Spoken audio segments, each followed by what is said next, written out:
Bom, vou até caminhar aqui para a nossa bancada, porque o Comitê Nacional de Secretários da Fazenda dos Estados e Distrito Federal, o CONCEFAZ, terminou uma reunião agora há pouco para definir a nota técnica sobre o ICMS do diesel. Esse documento que você está vendo na tela vai ser usado para embasar o recurso ao Supremo contra a liminar concedida pelo ministro André Mendonça.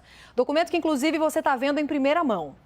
Sobre isso, vamos conversar ao vivo, a partir de agora, com o presidente do CONCEFAZ, o Décio Padilha, que faz a gentileza de nos atender. Muito obrigada pela entrevista, boa noite para o senhor. Queria que o senhor começasse explicando para a gente, por gentileza, qual que é o argumento principal que vocês relatam nesse documento para tentar derrubar a decisão do ministro Mendonça. Esse documento embasará o nosso recurso a concessão da liminar dada pelo ministro Mendonça, através da ADI, que é a ADI 7164. Este documento que você acaba de colocar, ele foi fruto de um encontro que começou no sábado, encerrou hoje pela manhã, na construção dessa nota técnica, que ela mostra claramente, e vamos demonstrar nos autos, que o Comitê Nacional de Secretários de Fazenda, o nosso CONCEFAZ, cumpriu na íntegra a Lei Complementar 192, porque fixamos uma alíquota única, não são 27, é uma única alíquota, aplicamos a equalização de carga através de concessão de benefício fiscal, que a própria lei, no seu corpo, traz essa possibilidade de você dar benefício para você reduzir a carga tributária. Fizemos assim, senão você teria um aumento, em vez de diminuição. Se a gente fixou em R$1 e 27 unidades federadas deram descontos, o objetivo foi permanecer com a carga que era aplicada lá atrás, em novembro. Lembrando que de novembro até o mês de abril deste ano já renunciamos 16,1 bilhões de receita, porque o valor aplicado nas operações atuais, nas vendas atuais de diesel, não mexeu com o ICMS. A gente está congelado e vamos ter uma renúncia de 37 bilhões, o documento mostra isso, até o final de 2022, mas cumprindo a monofasia, aderimos à monofasia, fixamos uma única alíquota, utilizamos benefício fiscal fazendo a equalização de carga, tudo que está previsto na lei. A Thaís Arbex tem perguntas para o senhor também. Thaís. Secretário, boa noite. Obrigada por conversar com a gente aqui na CNN. Secretário, alguns pontos. Os senhores dizem na nota que um dos pontos mais importantes é o que diz respeito à violação do princípio federativo. Os senhores secretários de Fazendas e os governadores sempre foram contrários a essa proposta que tramitou no Congresso Nacional. E aí agora vem a decisão liminar do ministro André Mendonça e o principal argumento do governo, por meio da Advocacia Geral da União, é que os senhores teriam estabelecido uma alíquota maior para, em cima dela, aplicar esse desconto, essa diferença. Eu queria saber como que os senhores respondem especificamente a este ponto e como tratar dessa lei complementar a partir do fato de que ela já foi aprovada, de que ela já está em vigor, levando em conta o princípio federativo que os senhores citam no documento. Na defesa, nós não estamos atacando a lei complementar. Nós estamos mostrando a primeira questão que é importante, que nós cumprimos todos os requisitos. Há uma avaliação, há um equívoco do ponto de vista da propositura da ação, o que está induzindo o Supremo a uma análise que a gente vai demonstrar nos autos que está errada a propositura da ação, a ADI 7164, da Advocacia Geral da União, que impetrou, ela tem um equívoco de interpretação. Nós não temos 27 alíquotas, nós temos uma única alíquota. O ICMS é um tributo em natureza que, sim, é possível você dar benefício fiscal para dar desconto, reduzir base de cálculo, ou seja, reduzir o tributo na ponta do consumo. Isso daí, a lei nova continuou permitindo dar benefício fiscal. Implementamos a monofasia. O que está tendo é uma guerra de narrativas. Nós vamos mostrar ao Supremo que essa guerra de narrativas ela precisa ser evitada para a gente partir para uma solução.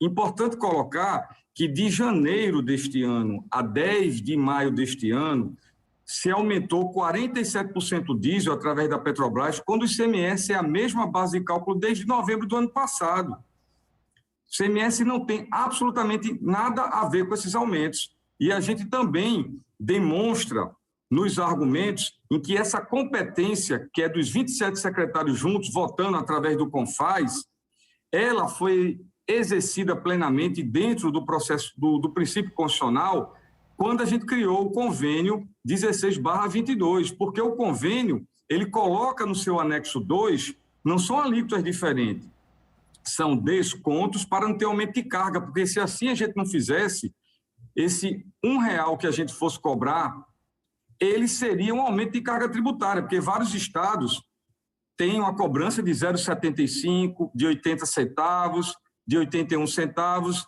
Então, a gente, para não ter esse aumento, colocamos a equalização de carga, são os descontos do anexo 2. Estamos mostrando que não se trata de alíquota, se trata de uma prática legal prevista no ICMS, que é redução de base de cálculo através de benefício. E a própria lei prevê no seu bojo.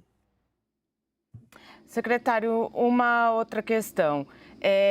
A partir da decisão do ministro André Mendonça, como que a gente pode calcular o impacto para os estados? Lembrando sempre que os estados dependem em grande parte, suas receitas dependem em grande parte do ICMS. A gente já tem um cálculo, os senhores conseguiram chegar a esse cálculo aproximado do tamanho dessa decisão para os cofres dos estados? É muito importante a população ter clareza de que nós já temos uma projeção de renúncia de receita oficial de 37,1 bilhões somente para 22. Esse convênio 16/22, que é objeto dessa ADI, dessa ação direta de constitucionalidade, esse convênio ele fixou até julho de 2023. Ou seja, até julho de 2023, a base do ICMS será a mesma, sabendo que 2 em 2 meses a Petrobras vem aumentando constantemente os combustíveis por um fator conjuntural. Há aí, quando eu falo em guerra de narrativas, um problema sério que o país precisa separar as narrativas em ano eleitoral e olhar o problema técnico, inclusive o que os outros países estão fazendo para poder melhorar a situação.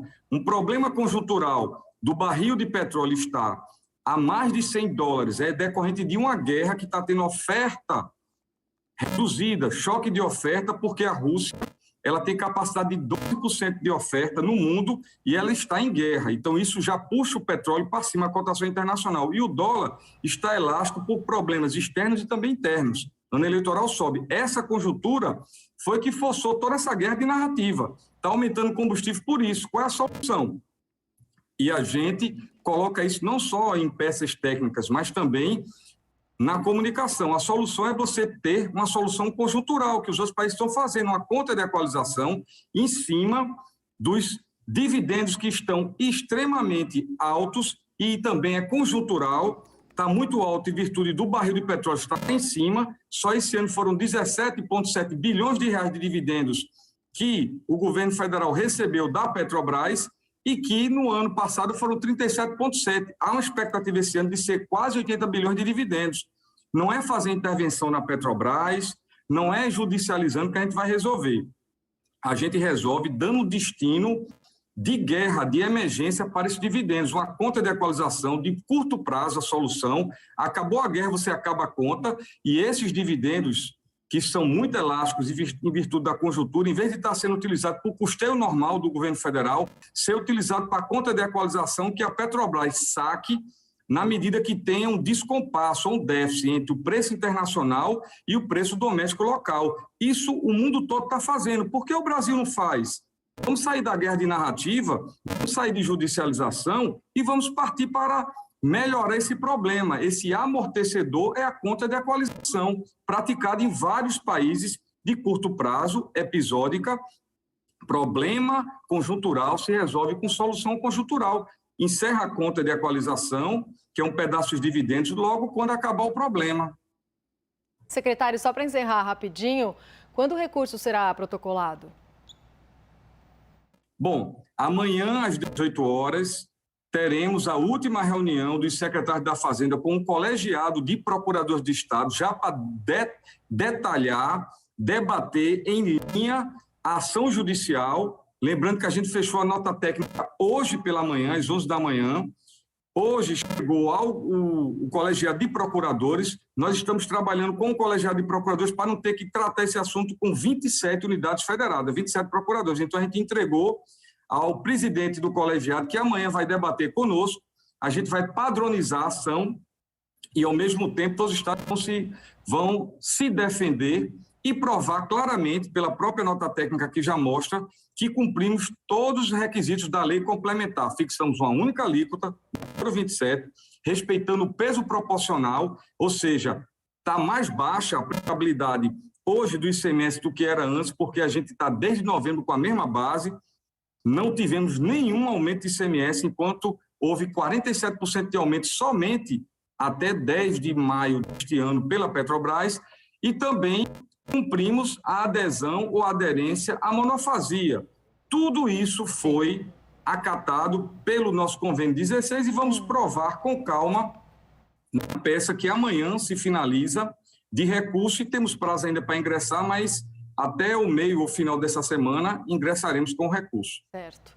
Secretário, muito obrigada. Agradecemos a entrevista ao presidente da Concefaz, Décio Padilha, por essa entrevista que a gente trouxe em primeira mão, o documento que vai embasar o recurso para tentar derrubar a liminar do STF sobre o ICMS do diesel. Secretário, boa noite. Até a próxima. Obrigada. Agradeço muito a oportunidade e espero que a gente consiga sentar à mesa junto com a Petrobras, junto com o Congresso Nacional, junto com o Ministério da Economia, para tratarmos de uma solução rápida que atenue esses problemas. Muito obrigado. Obrigada.